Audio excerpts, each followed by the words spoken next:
रामदास आठवले साहेब, पियुष गोयल साहेब, चंद्रशेखर बावनकुळेजी, नीलमताई गोरे, सर्व महायुतीचे सन्माननीय उपस्थित असणारे मान्यवर नेते, पदाधिकारी, कार्यकर्ते आणि पत्रकार मित्रांनो, आपण आज सकाळी काउंटिंग सुरू होईपर्यंत प्रत्येकजण आपापले परीनं अंदाज व्यक्त करत होते. काल तर मी स्वतः वेगवेगळ्या चॅनलला बघत होतो, म्हणजे आम्ही तिघं कशातच नसल्यातच जमा होतो. बाकीच्यांच्या गाड्या फिरवणं, ड्रायव्हिंग करणं, इकडे जाणं तिकडे जाणं, इतकं काही सुरू होतं की आम्ही पहिल्यांदा 1:45च्या पुढे जाऊ आम्हाला वाटत होतं. कालचं सगळं बघितल्यानंतर आम्हाला वाटायला लागलं की आपण कुठेतरी खाली जातोय का काय. परंतु महाराष्ट्रातल्या जनतेने विकासाकडे बघून महायुतीला प्रचंड अशा प्रकारचं जे यश प्राप्त करून दिलंय त्याबद्दल महाराष्ट्रातल्या तमाम जनतेचं महायुतीच्या वतीनं, व्यक्तिशः माझ्या वतीनं मी त्यांना मनापासून धन्यवाद देतो, मनापासून आभार मानतो. सगळेच कार्यकर्ते राबले, उमेदवार राबले, सगळे सहकारी घटक पक्षाचे, मित्र पक्षांचे सगळे आमचे सहकारी त्याच्यामध्ये स्वतःला झोकून दिलं आणि सगळ्यांनी ही निवडणूक आपली स्वतःची निवडणूक आहे असं समजून त्या ठिकाणी कामाला लागले. आमच्या ज्या योजना होत्या योजनांच्या बद्दल बरेच थोडीशी चेष्टा मस्करी करण्यात आली, आम्हाला त्याच्यामध्ये दोष देण्यात आला, आमची थोडंसं टीका टिप्पणी करण्यात आली की राज्य कंगाल केलं, अमुक झालं तमुक झालं. परंतु नंतर त्यांचे जाहीरनामे बाहेर आल्यानंतर आम्हाला ते दिसलं की हे काय चाललेलं आहे, कसं चाललेलं आहे, कुठलाही हिशोब न ठेवता अशा प्रकारचे जाहीरनामे बाहेर आले आणि आपण सगळ्यांनी त्या ठिकाणी पाहिलं.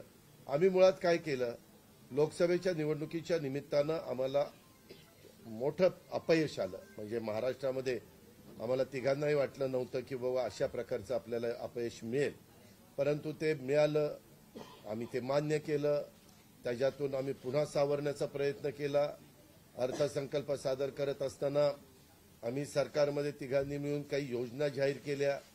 त्या योजना इतक्या पॉप्युलर झाल्या, त्याच्यामध्ये लाडकी बहिणा म्हणजे गेम चेंजरच ती योजना झाली.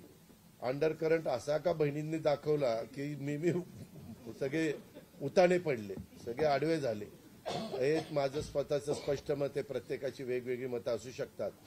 आणि उलट आमच्यावर आता जबाबदारी वाढलेली, कारण एवढ्या प्रचंड बहुमताने, म्हणजे मी तर जसा राजकारणात आलोय तसं 222 आणि 225 महायुतीला किंवा कुठल्याही आघाडीला महाराष्ट्रामध्ये तरी कधी असं यश मिळालेलं माझ्या तरी पाहण्यात नाही, माझ्या तरी ऐकवत नाही.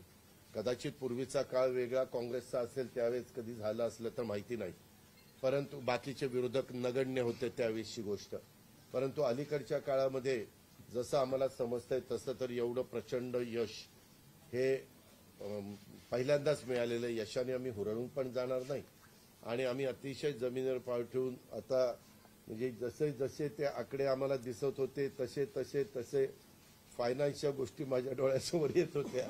मी देवेंद्रजींना पण फोन केला तेव्हा म्हटलं देवेंद्रजी खूप काही काम करावं लागेल. एकनाथरावजींना पण तसं सांगितलं की फार आर्थिक शिस्त आपल्याला त्याच्यामध्ये आणावी लागेल आणि आम्ही आणू. त्याच्यात आम्हाला हे नवीन नाहीये, आम्ही सगळे अनुभवी माणसं, आम्हाला त्याच्यामध्ये कुठली काही अडचण नाही.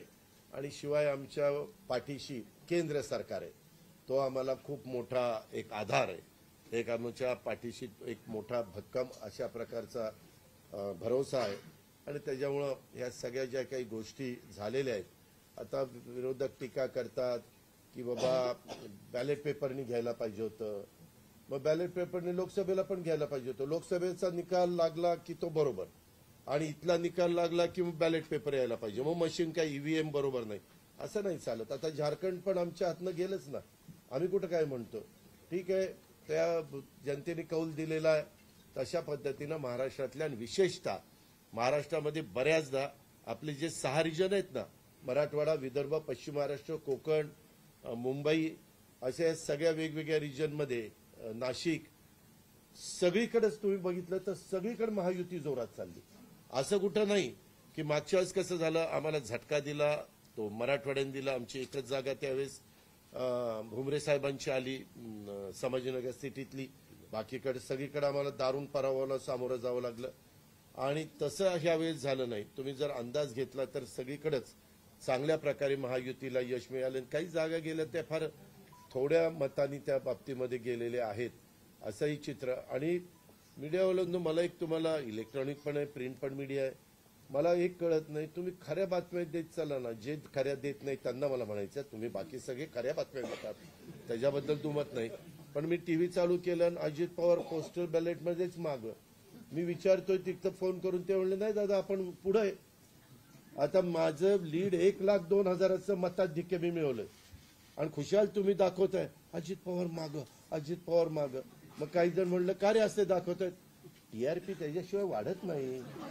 अरे तुमच्या टीआरपीला आम्हाला का मातीत घालताय, आमची का बदनामी करताय? त्याच्यामध्ये मी नंतर पुन्हा अधिकाऱ्यांच्याकडनं माहिती घेतली की नक्की पोस्टल बॅलेट किती झाले. पोस्टल बॅलेटमध्ये पण आम्ही पुढे होतो आणि रेग्युलर मतदानामध्ये पण पुढे होतो. सांगायचं तात्पर्य की बाबा तुमच्यावर सगळ्या चॅनलवर जनतेचा एवढा विश्वास आहे, म्हणजे विश्वास नाही ते सकाळच्या 9 वाजताच्या भोंग्यावर विश्वास नाही, पण बाकीच्यांवर फार विश्वास आहे. माझं एवढंच म्हणणं आहे की खऱ्या बातम्या दिल्या तर काही वाईट होणार नाही.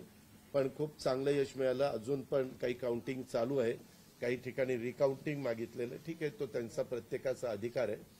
पण खरोखरीच सगळ्याच राज्यातली जबाबदारी आम्हा महायुतीवर वाढलेली आहे आणि त्या उलट आम्हाला अधिक जास्त बारकाईनं इथून पुढे काम करावं लागणार आहे. कारण एवढं दैदिप्यमान यश या सगळ्यांनी मिळून दिलेलं आहे आणि जनतेचे मानावे तेवढे आभार कमीच आहेत. म्हणजे काय आता त्यांच्याकरता, म्हणजे त्यांच्या ऋणातच आम्ही राहू इच्छितो. आणि 5 वर्ष अक्षरशः अतिशय एकोप्याने ही युती शेवटपर्यंत कशा पद्धतीनं काम करेल आणि जनतेने टाकलेल्या विश्वासाला कुठल्याही परिस्थितीमध्ये तडा जाऊन दिला जाणार नाही. अतिशय चांगल्या पद्धतीनं राज्याच्या सर्वांगीण विकासाच्या करता जसं आम्ही विकास हा केंद्रबिंदू मानून पुढे गेलो, तशाच पद्धतीचं काम हे इथून पुढच्या काळामध्ये देखील महायुतीच्या वतीनं त्या ठिकाणी चालेल अशा प्रकारची खात्री मी आपल्या पत्रकार मित्रांना पण देतो आणि आपल्या मार्फत महाराष्ट्रातल्या तमाम जनतेला देतो. पुन्हा एकदा मतदार बंधू भगिनींचं, सर्वांचं, मीडियाचं, इलेक्ट्रॉनिक प्रिंट सर्वांचं मी मनापासून आभार मानतो, मनापासून धन्यवाद देतो. धन्यवाद. अरे मराठी मातृभाषा अभिजात भाषेचा दर्जा आत्ताच दिलाय ना, लगेच विसरायला लागला? नाही नाही, ते दिल्लीत बोलतात. मी माझी भावना मगाशीच मांडली आहे. ते केवळ आत्ता एवढंच सांगेन की महाराष्ट्राच्या जनतेसमोर आम्ही नतमस्तक आहोत. जनतेने ज्या प्रकारचा विजय दिलेला आहे, खऱ्या अर्थानं हा विजय एक प्रकारे आमची जबाबदारी वाढवणारा विजय आहे. देशाचे प्रधानमंत्री मोदीजींवर महाराष्ट्राने दाखवलेला विश्वास आहे आणि त्यामुळे आता आम्हाला खूप काम महाराष्ट्रामध्ये करावं लागेल याची आम्हाला जाणीव होते आहे.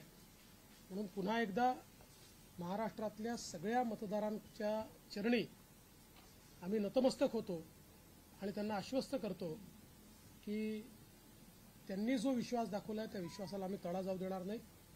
सगळ्यांचे अतिशय मनापासून आभार.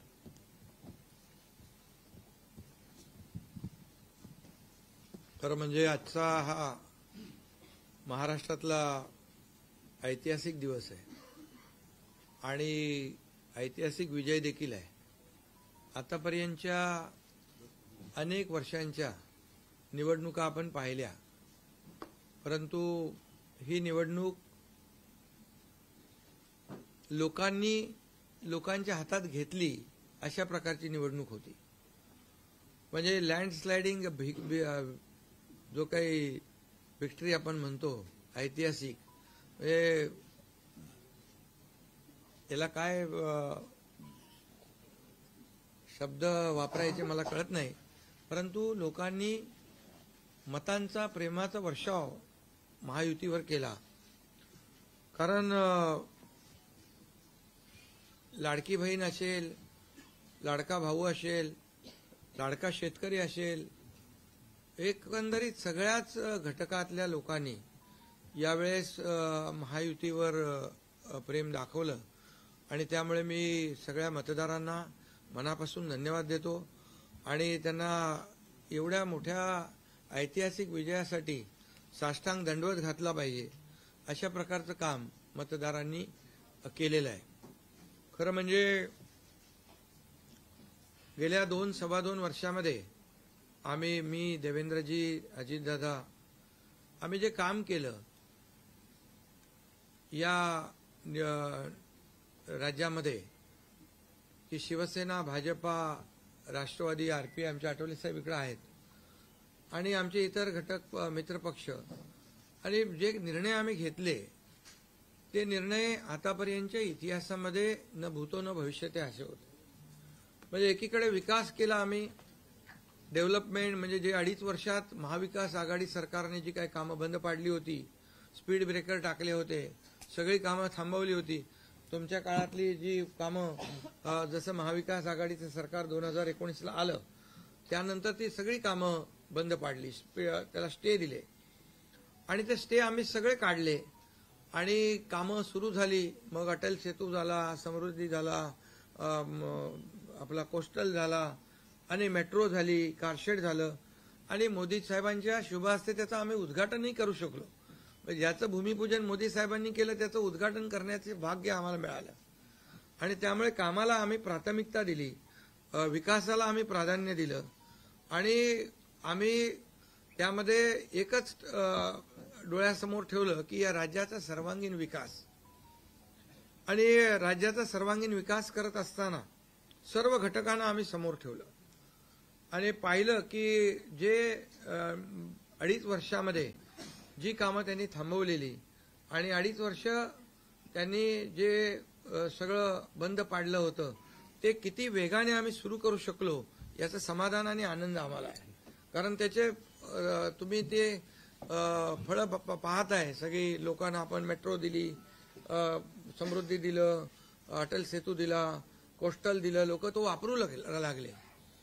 आणि त्याचबरोबर दुसरीकडे कल्याणकारी योजना आम्ही केल्या. कल्याणकारी योजनेमध्ये लाडकी बहीण, मुख्यमंत्री लाडकी बहीण योजना, त्यानंतर मग लाडका भाऊ केला आम्ही, युवा प्रशिक्षण योजना केली, 3 गॅस सिलेंडर दिले, त्यानंतर वयोश्री योजना केली, शेतकऱ्यांची आम्ही योजना केली, शेतकऱ्यांना वीज बिल माफ केलं, शेतकऱ्यांचं जे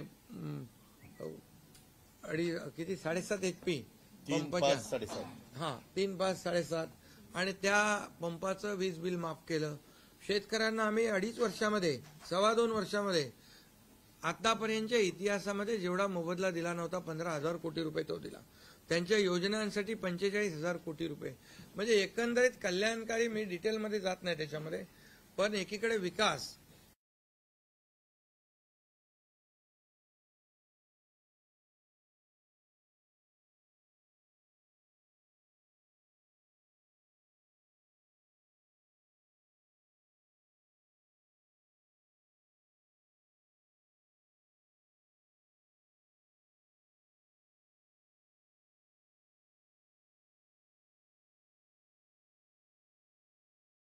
मग सर्वसामान्यांचं सरकार म्हणताना सर्वसामान्याला काय मिळालं याचा विचार आम्ही केला. आणि मला अभिमानाने या ठिकाणी सांगायचं आहे की मोदी साहेबांनी, केंद्र सरकारने देखील आमच्या पाठीमागे उभे राहिले ताकदीने, की जे आमचे प्रस्ताव जे आहेत ते त्यांनी मान्य केले आणि मोठ्या प्रमाणावर गेल्या 10 वर्षामध्ये जे केंद्राने देखील या राज्याला 10 वर्ष तर जाऊ द्या, पण 2-2.5 वर्षामध्ये देखील आम्हाला लाखो कोटी रुपयांचं सहकार्य केलं. त्यामुळे एक डबल इंजिनचं सरकार देखील या राज्यामध्ये, वेगवान सरकार, गतिमान सरकार, निर्णय घ्यायला धडाधड निर्णय घेतले आम्ही. त्यामुळे 2.5 वर्षात सिंचन प्रकल्प 4 त्यांनी केले महाविकास आघाडीने, आम्ही होतो तिकडे. आणि आता आमच्या वेळेस सुप्रमा 124 सुप्रमा दिल्या. म्हणजे एक फक्त उदाहरण की अशा प्रकारचं काम आम्ही केल्यामुळे या राज्यातल्या जनतेने, सर्वसामान्य माणूस आम्ही केंद्रबिंदू मानला. म्हणजे त्याच्यामध्ये महिला आहेत, गरीब आहे, युवक आहे, शेतकरी आहे, यांना आम्ही केंद्रबिंदू मानून काम केलं आणि त्यांच्यासाठी आम्ही योजना केल्या. काय आमच्यावर आरोपही झाले, एका रेवड्या बाटण्या, काय म्हणजे तुम्ही हे वाटप सुरू केलंय, बहिणींना विकत घेताय का, काही लाच देताय का, या सगळ्या गोष्टीला आम्ही सामोरे गेलो. कोर्टामध्ये काही लोक गेले ही योजना बंद करण्यासाठी. आणि म्हणून लाडकी बहीण योजना जी आहे, त्याचबरोबर शासन आपल्या दारी, आम्ही याच्यापूर्वी शासन आपल्या दारी आम्ही केलं. डायरेक्ट तेव्हाही योजना होत्या, पूर्वी लाभही होते, सगळं होतं. परंतु लोक कंटाळून ते योजनांचा लाभ घेण्यापासून वंचित राहत होते. आम्ही 5 कोटी लोकांना त्याचा लाभ दिला, शासन आपल्या दारी.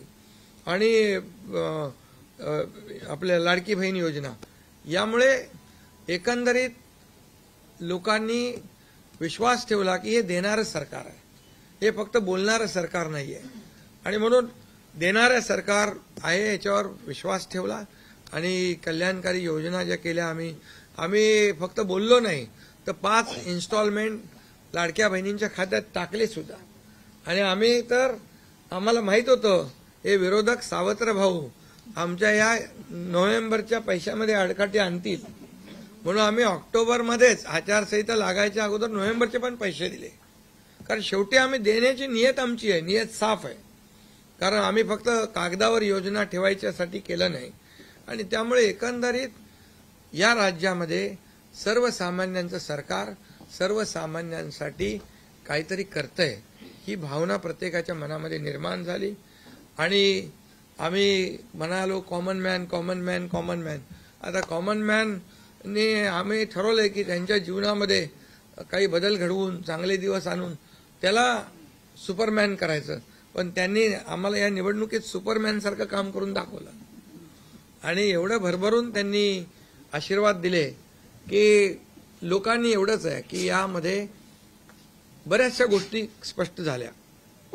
लोकांनी कल्याणाचं आणि विकासाचं राजकारण स्वीकारलं. लोकांनी सुडाचं, आरोपाचं, द्वेषाचं राजकारण झिडकारलं. आणि म्हणून 2 निवडणुका ज्या लोकसभेमध्ये पण आणि लोकसभेत फेक नरेटिव्ह वगैरे सगळं केलं, काय काय केलं, संविधान बदलणार वगैरे, सगळ्या जातीमध्ये भीती निर्माण केली, प्रत्येकाला घाबरवलं. तरी सुद्धा एवढं होऊन पण प्रधानमंत्रीपदी मोदी साहेबच बसले. आता ते म्हणाले जनतेच्या दरबारात जाऊ, आम्ही जनतेच्या दरबारात जाऊ, लोकसभेच्या वेळेस पण गेले. पण शेवटी एवढं करून, एवढे सगळं खोटं नाटं सांगून, लोकांना घाबरवून पण प्रधानमंत्रीपदी शेवटी मोदी साहेब बसले. आणि आताही म्हणाले आम्ही जनतेच्या दरबारात जाऊ. आता जनतेने त्यांना जो काय मॅन्डेट द्यायचा तो दिलेला आहे. आणि त्यामुळे जनतेने पूर्णपणे विकासाला आणि कल्याणकारी योजनांना स्वीकारलेला आहे. यामध्ये लोक रोज आमचं सरकार स्थापन झाल्यापासून रोज सरकार पडणार, सरकार पडणार, सरकार पडणार, रोज आम्हाला 3-4च शब्द ठेवले होते त्यांनी. ते शब्द तुम्हाला माहित आहे, मी ते परत त्याचा उच्चार करू इच्छित नाही. पण 4था शब्द होता का?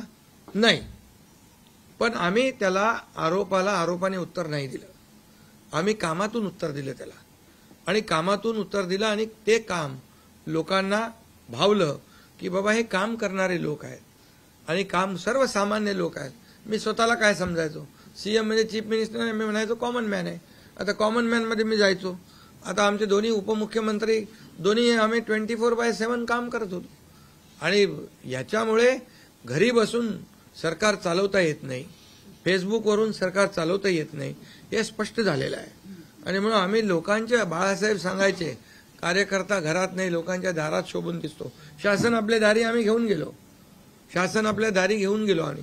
आणि म्हणूनच आज बाळासाहेबांच्या विचारांनी आम्ही सरकार स्थापन केलं 2019ला मोदी साहेबांच्या आशीर्वादाने. आणि 2019ला जे सरकार स्थापन व्हायला पाहिजे होतं ते सरकार स्थापन झालं नाही, ते लोकांनी बरोबर लक्षात ठेवलेलं आहे. लोक ते विसरलेले नाहीत. आणि म्हणून या निवडणुकीत देखील कोण कुठल्या पक्षाचा, आता तुमचा कुठला पक्ष आहे? तुमचा राष्ट्रवादी घड्याळ. आता तो कोणाचा आहे ते लोकांनी ठरवलं. आणि शिवसेना कोणाची तेही ठरवलं. आणि लोकांनी ते ठरवलं. त्यामुळे आता बऱ्याचशा गोष्टी त्या स्पष्ट झालेल्या आहेत, बऱ्याचशा गोष्टी स्पष्ट झाल्या. आणि मला समाधान आहे की 2019ला 56 जागा आल्या होत्या आणि त्या 56 मला वाटतं आताही 56 जागा आल्या, अजून चालू आहे. पण एकंदरीत आताच्या पर्यंत म्हणजे विकासाला लोकांनी महत्व दिलं. मोदीजींनी आता अमित भाई असतील, नड्डाजी आहेत, तिथं पियुषजी आहेत, केंद्रीय मंत्री आपले भूपेंद्रजी आहेत, राजनाथ सिंगजी, बऱ्याच सगळ्या लोकांनी आठवले साहेब तर आपल्या सोबतच आहेत. आठवले साहेब सोबत 100%. तर एकंदरीत आपण सगळ्यांनी या निवडणुकीमध्ये एकत्र येऊन काम केलं. आता एकत्र येऊन काम केलं, आता त्याच्यामध्ये काही लोकांनी म्हणा त्याचा अर्थ वेगवेगळा काढला. मोदी साहेब म्हणाले एकत्र या, विकासासाठी एकत्र या. आता लोकांना आवाहन केलं, जसं आम्ही काय त्याच्यामध्ये जातीपाती धर्माचा उल्लेख केला नाही, पण मतदानासाठी एकत्र या, विकासासाठी एकत्र या, या राज्याला पुढे घेऊन जाण्यासाठी एकत्र या, असं आवाहन करणं काय चुकीचं आहे. आणि लोकांनी ते एकत्र येऊन एकजुटीचं दर्शन या निवडणुकीमध्ये घडवलं आणि मतांची टक्केवारी वाढली, मतदानाची टक्केवारी वाढली, महिलांच्या आमच्या लाडक्या बहिणींच्या टक्केवारी वाढली. आतापर्यंत महिलांचं टक्केवारी कमी असायची पुरुषांपेक्षा, पण यावेळेस ती टक्केवारी जास्त आहे. आणि म्हणून लाडक्या बहिणी आमच्या ज्या आहेत त्या लाडक्या बहिणींनी सावत्र भावांना चांगला जोडा दाखवलेला आहे. आणि आम्ही म्हणायचो ना, खोडा घालणाऱ्यांना जोडा दाखवा.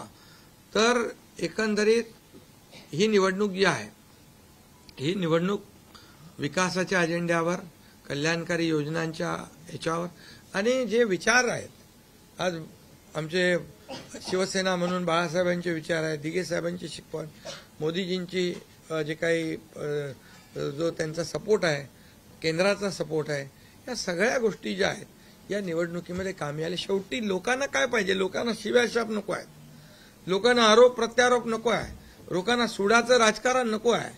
लोकांना हवंय डेव्हलपमेंट हवं आहे आणि विकास आणि विकास यावर आम्ही भर दिला. आणि आज त्यामध्ये किती आरोप केले, खोटे बोला, आपण रेटून बोला. आता अजितदादा मगाशी म्हणाले की तुम्ही पण काय काय ते बातम्या अशा सकाळी तर अशा बातम्या चालल्या होत्या की बोला आमचा काय कार्यक्रम होतो का काय, आमचा करेक्ट कार्यक्रम करायचं चालू. तर याच्यामध्ये खूप चांगलं निर्णय झाला, चांगला एक आपला ऐतिहासिक विजय झालेला आहे आणि त्यामुळे खऱ्या अर्थाने आमची जबाबदारी वाढलेली आहे. आता या सगळ्या ज्या काही जे घेतलेले आम्ही निर्णय आहेत, की आमचा एकही निर्णय कागदावर राहिलेला नाही. मी त्या सगळ्या निर्णयात जाऊ इच्छित नाही, पण एकही निर्णय आम्ही कागदावर ठेवला नाही. कुठली योजना आहे ती कार्यान्वित केली आम्ही. आणि त्यामुळे जो लोकांचा विश्वास, शेवटी यापूर्वी देखील आपण पाहिलं की काँग्रेस सरकार ज्या ठिकाणी असतील त्यांनी किंवा महाविकास आघाडी ज्यांनी काही निर्णय घेतले, काही आश्वासनं दिली, ती पाळली नाही. आश्वासनं दिली, नंतर कर्नाटकमधलंच आश्वासन घ्या, हिमाचलमधलं घ्या, आपल्या राजस्थानमधलं घ्या पूर्वीचं, की त्यामध्ये आश्वासन दिल्यानंतर निवडून आल्यानंतर केंद्राकडे पैसे मागायला लागले. आमच्याकडे पैसे नाही, हमारे पास पैसे नाही. असं आम्ही केलं नाही. आम्ही जे बोललो, आमची हातपाय काय म्हणतो त्याला, पांघरून पाहून आम्ही ते आम्ही अंतरून पाहून पाय पसरले आणि ज्या योजना आम्ही केल्या, या योजनांचं पूर्णपणे त्याच्यामध्ये कुठलीही योजना बंद होणार नाही याची आम्ही काळजी घेतली. सगळे नियम आम्ही पाळले, सगळ्या आरबीआयच्या, केंद्र सरकारच्या गाईडलाईन आम्ही पाळल्या, कुठलंही व्हायलेशन आम्ही केलं नाही. आर्थिक दृष्टिकोनातून जे काही आम्ही नियोजन करायचं ते केलं. आणि त्यामुळे त्यांना लोकांनी खोटं ठरवलं. ते आम्हाला म्हणाले तुम्ही लाडकी बहीण योजना देताय, पैसे कुठून आणणार, पैसे कुठून आणणार, हे फसवं आहे. आणि त्यांनीच आमची योजना चोरून नंतर त्यांच्या वचननाम्यामध्ये टाकली. मग तुम्ही कुठून आणणार? म्हणजे लोकांना कळलं की हे फक्त बोलतायत, करणार नाहीत आणि विश्वासाचा भाग आहे. आम्ही 2-2.5 वर्षामध्ये जे करून केलं ते लोकांसमोर आहे. आम्ही कुठलंही काही याच्यामध्ये लपवाछपवी केली नाही. जे आहे ते स्पष्टपणे आम्ही मांडलं लोकांच्या समोर. लोकांच्या दरबारामध्ये आम्ही गेलो आणि लोकांना काम आवडतं, लोकांना विकास पाहिजे, लोकांना कल्याणकारी योजना पाहिजेत ते आम्ही देण्याचा प्रयत्न केला आणि विकासाकडे या राज्याला नेण्याचा आम्ही प्रयत्न केला. यामध्ये केंद्राचा आम्हाला खूप मोठ्या प्रमाणावर सपोर्ट मिळाला. 10 वर्षामध्ये मी तो आकडा अगोदर पण मी सांगितला होता. मनमोहन सिंग प्रधानमंत्री होते, 10 वर्षात राज्याला त्यांनी 2 लाख कोटी दिले, पण यावेळेस 10 वर्षामध्ये मोदीजींनी 10 लाख कोटी दिले. हे आताचं नवीन उदाहरण तर 76,000 कोटी वाढवण बंदर आहे, दिघी बंदर आहे. अशी म्हणजे डेव्हलपमेंटसाठी जे आहे, मग ते एअर कनेक्टिव्हिटी असेल, water connectivity, rail connectivity, road connectivity असेल, अनेक प्रकल्पांना जे काही पाण्याची योजना असतील आमच्या, त्या सगळ्याला खूप मोठ्या प्रमाणावर सपोर्ट केला आणि त्यामुळे आम्ही या राज्याला विकासाकडे घेऊन जाऊ शकलो आणि लोकांना कल्याणकारी योजना आम्ही देऊ शकलो. आणि लोकांना आम्ही याच्यामध्ये मतं नाही, आम्ही लोकांची मनं जिंकलेली आहेत. आज लोकांना शेवटी काय विश्वास महत्वाचा आहे. विश्वासावर सगळ्या गोष्टी चालतात. तुम्ही काही सांगा आणि नंतर त्या हात वरती करा, अशा प्रकारचं काम आमच्याकडून झालं नाही. आणि त्यामुळे आम्ही काम करणारे लोक आहोत, कार्यकर्ते आहोत आणि म्हणून आम्ही 24/7 काम केलं. जेव्हा जेव्हा शेतकरी अडचणीत आला तेव्हा तेव्हा त्याच्या मागे आम्ही उभं राहिलो. त्याला वाऱ्यावर आम्ही सोडलं नाही. आणि त्यामुळे जो जो सर्वसामान्य घटक जेव्हा जेव्हा अडचणीत आला त्याच्या मागे आम्ही उभं राहण्याचं काम केलं. त्यामुळे एक प्रकारचं हे सरकार जे आहे, एक पाठीराखा सरकार, एक सरकार जे आहे हे सर्वसामान्याला न्याय देणारं सरकार आहे. जनतेच्या पाठीमागे ताकदीने उभं राहणार सरकार आहे. जसं आमच्या मागे केंद्र सरकार ताकदीने उभं राहिलं तसं आम्ही जनतेच्या मागे उभे राहिलो. आणि म्हणूनच आम्हाला हा असा प्रचंड दैदिप्यमान हा विजय मिळालेला आहे. आणि आम्ही या विजयाचं श्रेय जे आहे आमच्या मतदारांना देतो, जनतेला देतो. जे आमचे महायुतीचे सर्व कार्यकर्ते आहेत त्यांनी मेहनत घेतली आहे त्या सगळ्यांना देतो. आणि म्हणूनच यापुढे जे काही काम आहे या जनतेच्या हितासाठी करणं एवढंच आमची जबाबदारी आहे. त्यामुळे पुन्हा एकदा मी आपल्या सगळ्या पत्रकारांना मनापासून धन्यवाद देतो, आपलेही आभार मानतो. आणि आता इथून पुढे तुम्ही खऱ्या चांगल्या बातम्या दिल्या तर तुमचा TRP वाढत जाईल. आमचे प्रकल्प जे आम्ही सुरू केलेत त्याच्या बातम्या द्या, लोकांच्या फायद्याचे जे प्रकल्प आहेत त्याच्या बातम्या द्या. वाचाळवीरांच्या बातम्या देऊ नका. देवेंद्र जी, एक सवाल ये है कि महाराष्ट्र में पिछले कुछ समय से जाति जाति में लगातार एक दंगा फैलाने की कोशिश हो रही थी. क्या स्थिर सरकार को लेकर कि ये मैंडेट है क्या? दूसरा, वोट जिहाद शब्द आपने इस्तेमाल किया था, इस बार भी ऐसी कोशिश कई जगहों पर हुई थी, उसको कैसा जवाब? मुझे ऐसा लगता है कि प्रधानमंत्री जी ने एक जो नारा दिया था, एक है तो सेफ है, सब समाज को साथ में लाने वाली जो बात प्रधानमंत्री जी ने कही थी, महाराष्ट्र के लोगों ने उसको रिस्पॉन्ड किया है. और महाराष्ट्र के सभी समाजों ने एक साथ मिलकर एक बड़ा मैंडेट हमको दिया है. मुझे लगता है कि आज निश्चित रूप से जो लोग तुष्टीकरण की राजनीति करना चाहते थे, जो डिविजिव पॉलिटिक्स करना चाहते थे, उनको करारा जवाब जनता ने ही दिया है. और प्रधानमंत्री जी की बात को लोगों ने यहाँ पर एक्सेप्ट किया.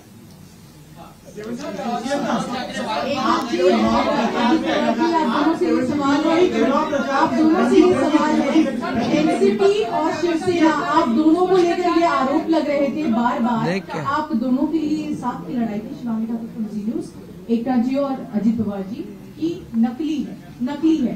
क्या आपको लगता है आज के बाद ये आरोप अब जनता ने जवाब दे दिया है, आपकी ओर से क्या जवाब दिया जाएगा? क्योंकि असली और नकली का फैसला जनता ने दिखाया ना. अभी आपने पहले ही बोल दिया ना. नहीं, आपकी ओर से जाना चाहते हैं, क्योंकि देखिए बार-बार नहीं, देखिए जनता ने आज बता दिया है.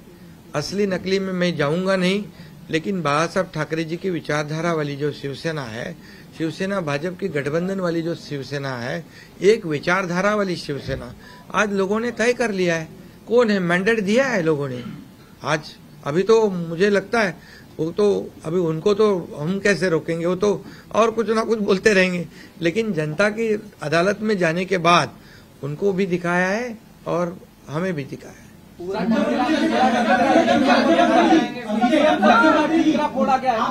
ईवीएम का देखो, अभी झारखंड में ईवीएम अच्छा है क्या? झारखंड में कर्नाटक में ईवीएम अच्छा था। जब भी अभी वो लोग पहले जब जीतने के बाद बोलते ईवीएम अच्छा है, इलेक्शन कमिश्नर अच्छा है, वो लोग तो सुप्रीम कोर्ट तक तो उनको सलाह मशवरा देते हैं उनको। वो जो यंत्रणा उनके बाजू से मतलब उनके फेवर में रिजल्ट आते अच्छी है। अभी तो वोटर लिस्ट पे भी उन्होंने ऑब्जेक्शन लिया था। तो जब हार जाते हैं तो बोलते ये यंत्रणा खराब है, जीतते तो बोलते अच्छा है। ऐसा कैसा है?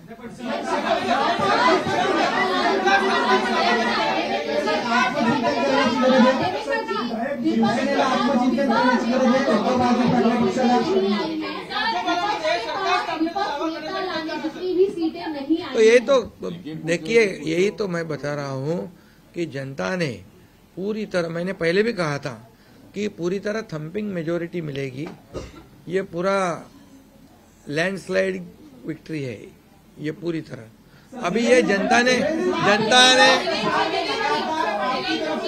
ने भरपूर दिया है। अभी उनको उनकी जगह दिखाइए।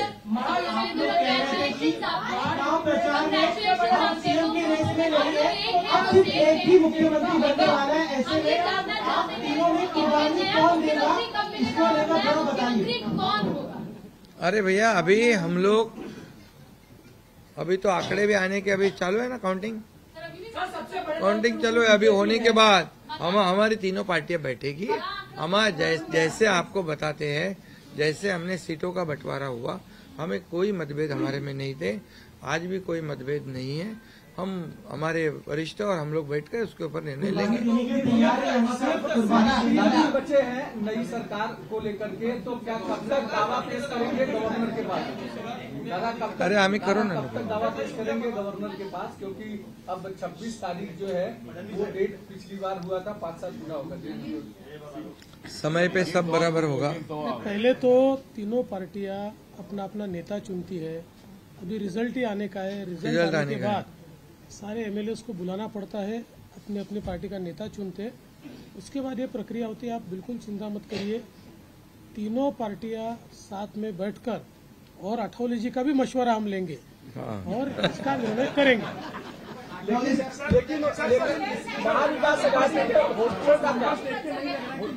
महाविकास अघाड़ी ने दादा 3 होटल बुक किए थे कि वहाँ पर एमएलए को रखा जाएगा। तो ये जनता ने तय किया है ना, पर एक कमेंट जनता ने इतना भरोसा दिखाया है। अभी हमारी जिम्मेदारी बढ़ गई है।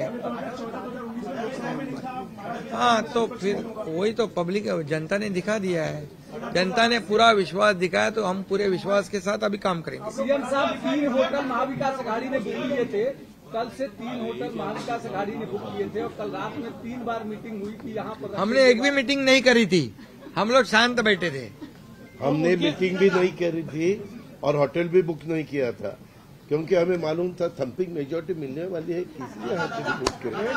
और उनके आवश्यकता पड़े तो उनके होटल हम मांग लेंगे, उनकी बुकिंग हम ले लेंगे।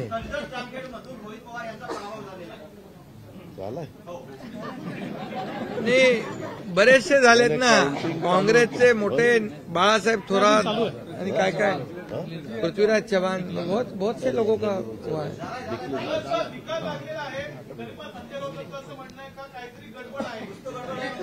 हाँ,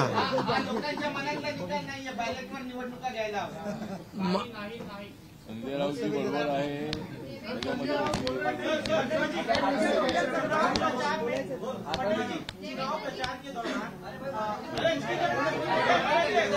अरे भाई छोड़ो। चला आता 2 प्रश्न मराठीत घेऊ। आपण संपला. महाराष्ट्रात बसलोय आणि मग संपू. 2 प्रश्न मराठी.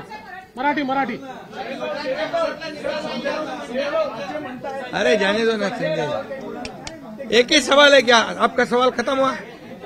सवाल खत्म? बॅलेट पेपरवर निवडणुका घ्या, ईव्हीएमचा निर्णय माहीत नाही। पुन्हा एकदा तुम्हाला विचारतो, संजय राऊत कोण? ईव्हीएमचा निर्णय मान्य आहे, मान्य आहे, मान्य आहे।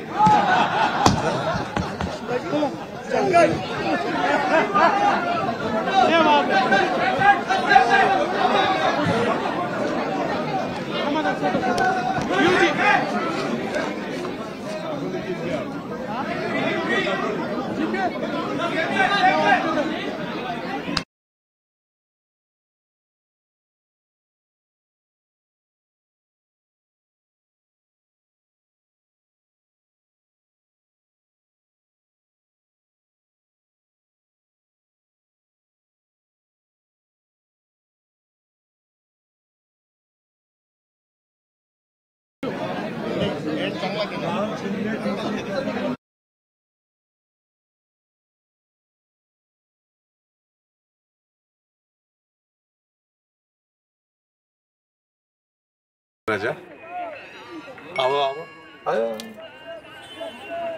ये देखो मैं